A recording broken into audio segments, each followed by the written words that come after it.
बिस्मिल्लाहिर्रहमानिर्रहीम, अस्सलाम वालेकुम। आज मैं जा रही हूँ भुने हुए मुर्गी के पंजे बनाने के लिए, जो बहुत ही मज़े का बनता है। और आपको पता है कि अभी सर्दियाँ हैं, तो सर्दियों में तो वैसे भी इसका सूप भी बहुत मज़े का बनता है और सालन भी बनाए तो वो भी बहुत अच्छा बनता है। तो चले मैं अपनी रेसिपी की जानिब चलती हूँ। 1 किलो पंजे लेकर आई हूँ और इसको मैंने घर पे ही साफ़ किया है।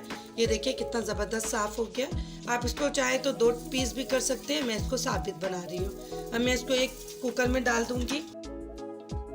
2 से 3 मैंने टमाटर, उसको भी मैंने काट लिया है।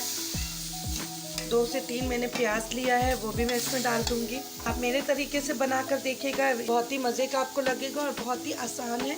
बहुत जल्दी ये तैयार हो जाएगा। टीस्पून के करीब पिसी हुई मिर्ची डालूंगी।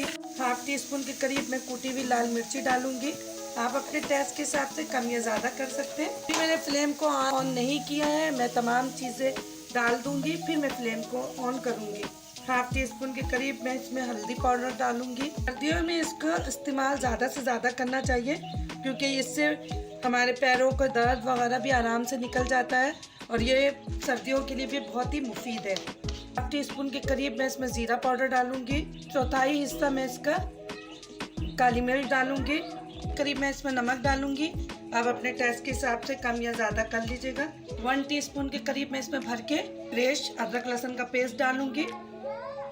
मैं 1 बड़ा चम्मच जो है वो ऑयल डाल दूंगी और इन तमाम मसालों को अच्छे से मिक्स करूंगी।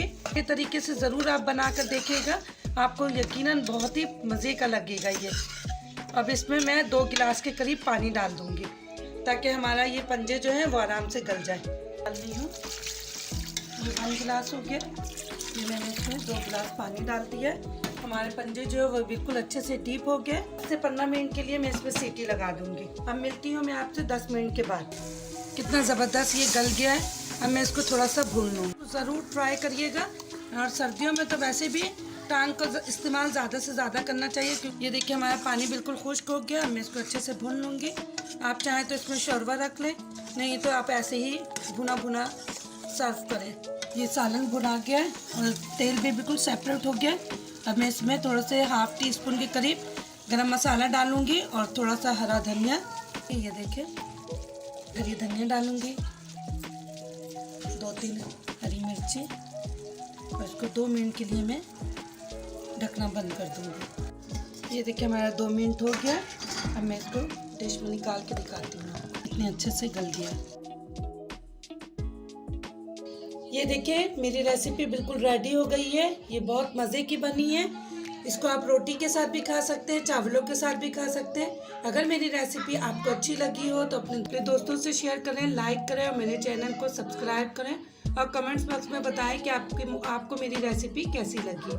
अब मिलती हूँ एक नए दिन और एक नए रेसिपी के साथ। फ़ी अमान अल्लाह।